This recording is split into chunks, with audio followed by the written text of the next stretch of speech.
Assalamualaikum warahmatullahi wabarakatuh. Peserta didik sekalian, selamat kita bertemu kembali pada materi yang keempat dalam perkuliahan metodologi penelitian. Oke, semoga kita selalu semua dalam keadaan sehat walafiat dan bisa mengikuti perkuliahan hingga selesai. Ya, eh, materi untuk pertemuan keempat itu tentang pengertian dan penemuan penelitian pertanian ya. Ini kita masih dalam metodologi penelitian, jadi ada yang khusus, ada yang umum. Ya, perkenankan saya untuk mengingatkan kembali peserta didik dapat mempelajari beberapa materi di pertemuan sebelumnya yang telah saya sampaikan, eh, agar pembelajaran kita terus berkelanjutan dan memiliki keterhubungan antara satu dan lainnya. Ya, adapun materi daripada eh, pertemuan kita kali ini itu tentang metode interpretasi, metode argumentasi, metode eksposisi ya. Saya harap ini bisa diikuti dengan tujuan ya mahasiswa akan mampu bisa membedakan antara satu metode penemuan dan metode yang lainnya dan bisa kemudian memilih untuk selanjutnya dimasukkan atau dikembangkan dalam proposal penelitian mahasiswa sekalian. Ya, pertama ya, saya mulai dengan metode interpretasi. Ya, eh, secara umum interpretasi orang sering menjelaskan atau orang sering mendeskripsikan bahwa itu sebuah penjelasannya, metode untuk menjelaskan dengan cara menjelaskan gitu. Ini saya coba membuat sebuah gambaran umum ya yang saya ambil dari beberapa sumber. Uh, Metode interpretasi dalam konteks penelitian pertanian mengacu pada pendekatan yang menekankan pemahaman mendalam tentang data atau fenomena yang diamati. Artinya uh, dia tidak berdiri sebagai sebuah fungsi menjelaskan, tapi uh, dibutuhkan sebuah pemahaman, ya, pemahaman yang mendalam tentang kumpulan data atau kumpulan informasi yang kita dapati, yang akan kita dapati di lapangan. Nah, melalui metode ini, peneliti akan berusaha menemukan makna, hubungan, atau signifikansi dari data yang telah dikumpulkan. Nah, tentu ini akan berbeda dengan pendekatan kuantitatif yang berfokus pada pengukuran dan penggunaan statistik. Nah, jadi metode interpretasi memang akan cukup menguras pikiran dan daya analisis daripada seorang peneliti ya yang akan berusaha menemukan makna dan hubungan ataupun signifikansi ataupun uh, apa ya substansi daripada apa yang sementara diteliti. Itu yang menjadi makna penting atau pokok daripada metode interpretasi. Nah, uh, mungkin kita sering mendengar model interpretasi ini seperti apa. Misalkan ada yang 4 tahapan ya, bagaimana kemudian ada yang kemudian menyebutnya dengan pengumpulan data, pengembangan data, analisis dan penarikan kesimpulan. Nah, silakan kita nanti sesuaikan karena kita berada pada tataran metodologi. Jadi kita bicara tentang luasannya, belum pada teknisnya yang otomatis akan lebih sempit lagi dan lebih spesifik ya. Oke, interpretasi dalam pertanian melibatkan analisis data dan informasi yang menemukan. Ya. Jadi akan mengarah kita untuk bisa menemukan tentang fenomena atau objek yang kita amati. Nah, uh, tujuannya adalah menemukan makna atau hubungan yang mungkin tidak segera jelas dari data mentah. Jadi interpretasi bisa juga bergantung ya pada intuisi, pengalaman dan pengetahuan dari peneliti itu sendiri. Ini yang harus bisa dipahami oleh para mahasiswa. Jadi model interpretasi ini tidak sekedar hanya berada pada tataran penelitian kualitatif, kuantitatif pun demikian. Nah, misalkan saya ambil contoh, setelah pengukuran tinggi tanaman, dalam waktu 1 minggu diketahui, maka dibutuhkan interpretasi dari statistik yang dilakukan. Misalkan dalam 1 hari bertumbuh hari Senin misalkan 2 cm apa 1 cm, besoknya setengah sentimeter, lusanya mungkin karena suhu dan lain-lain faktor apa menjadi 3. Nah, dia fluktuatif. Nah, dengan demikian, maka ketika dia interpretasi bahwa misalkan pertumbuhan sangat signifikan atau pertumbuhan mencapai angka rata-rata ketika suhu udara lembab di bawah berapa derajat misalkan, dan kecepatan udara dan lain-lain. Nah, itu yang menyebabkan pertumbuhan sangat maksimal. Kemudian pertumbuhan yang minimal disebabkan karena apa? Suhu matahari yang cukup panas, terus keterlambatan penyiraman dan lain-lain, sehingga menyebabkan dia tidak bisa mencapai maksimal atau dia berada pada tataran terendah dalam masa pertumbuhan di 1 minggu pertama. Nah, ini hasil interpretasi dari statistik. Ini yang pola yang harus kita pahami. Jadi interpretasi tidak sekedar mendeskripsikan.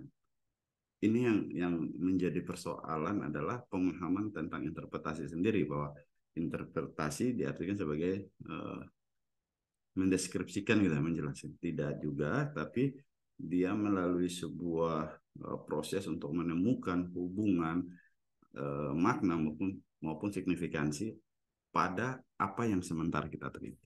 Oke, sementara kita sampai di situ untuk metode interpretasi. Kemudian saya akan tunjukkan beberapa model misalkan ya. Penemuan pertanian dengan metode interpretasi misalkan.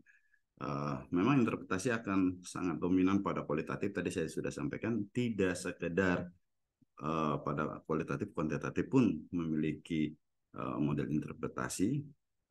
Nanti silakan disesuaikan. Maka dengan demikian saya kasihkan contoh seperti analisis kualitatif. Misalnya metode interpretasi sering digunakan dalam analisis kualitatif di mana data berupa teks, wawancara atau observasi diartikan untuk menemukan pola, tema atau makna.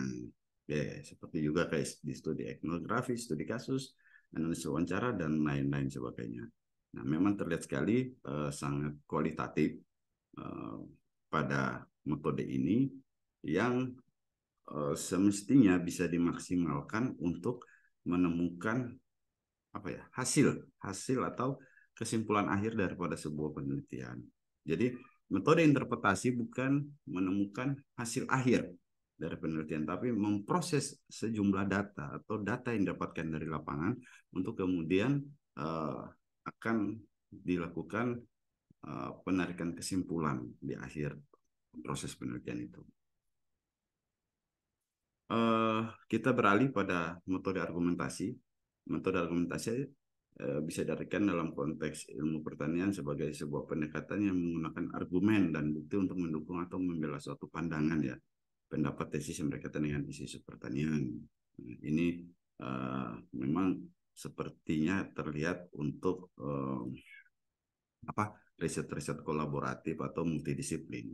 Tujuan utama metode ini meyakinkan atau kita ingin agar orang bisa memahami secara logis dan rasional terkait masalah pertanian yang sementara kita teliti. Nah, saya berikan contoh penemuan pertanian dengan metode argumentasi, misalnya debat kebijakan pertanian, pembelaan teknik atau praktik pertanian misalkan, perdebatan etika pertanian, pengenalan varian tanaman atau ternak, dan advokasi untuk praktik pertanian berkelanjutan. Jadi argumentasi berupaya untuk menguatkan kerangka berpikir, menguatkan logik frame kita agar bisa dipahami oleh orang lain atau oleh pembaca maupun orang pada disiplin ilmu yang berbeda. Ini penting bagi kita agar kemudian dalam proses pelaksanaan penelitian kita tidak kemudian salah menempatkan teknik.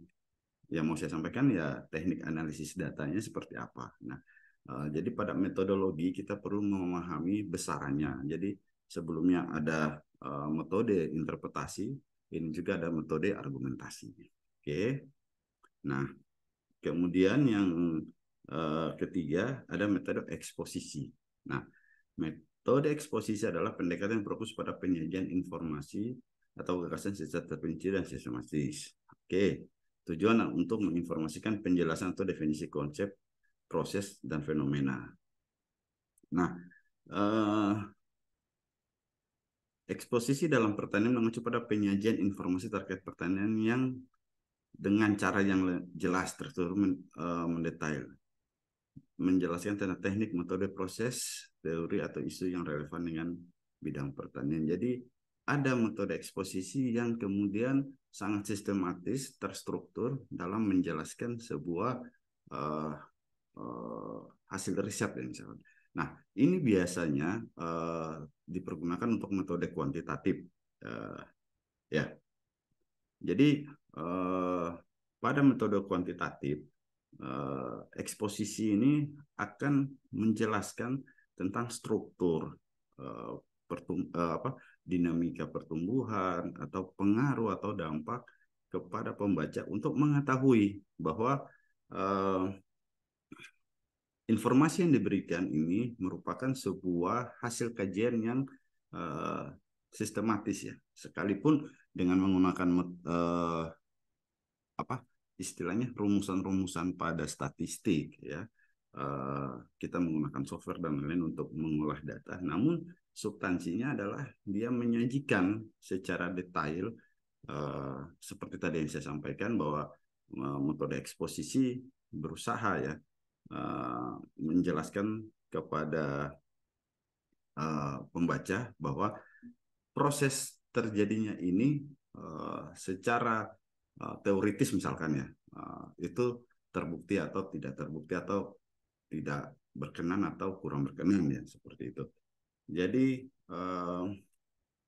dia memberikan penjelasan mendalam tentang proses biologis ya, fotosintesis, polinasi, dan misalkan interaksi tanah dengan tanaman seperti ya. Artinya ketika metode eksposisi ini kita lakukan, saya bisa berikan contoh seperti kenapa kemudian tanaman pisang gitu misalkan kita tanam di lahan kering dengan lahan basah, pertumbuhan lebih subur misalkan di tanah basah, penyebabnya apa? Nah, itu bisa dijelaskan dengan menggunakan metode eksposisi agar para pembaca bisa memahami bahwa ternyata subur itu diakibatkan karena apa, faktor apa gitu kan, yang menyebabkan pertumbuhan pisang, pohon pisang jauh lebih cepat di tanah yang berair atau lembab ketimbang tanah yang kering. Karena faktor apa?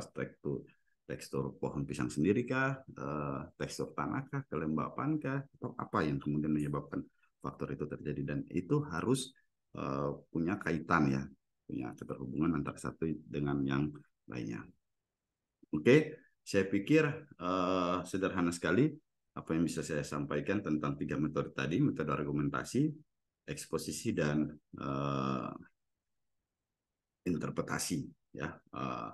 Oke, semoga kita semua bisa memahaminya. Saya berharap mahasiswa masih terus kembangkan pemahaman dan pengetahuan dengan mempelajari dari berbagai literatur. Saya hanya coba membuka suasana belajar kita dengan hal seperti itu agar kemudian dapat dikembangkan. Saya pikir sampai di sini dulu penjelasan dari saya mengenai 3 metode tersebut. Mudah-mudahan bisa bermanfaat bagi peserta didik sekalian. Sebelum mengakhirinya, saya mohon maaf atas segala kekurangan. Sekian dan terima kasih. Assalamualaikum warahmatullahi wabarakatuh.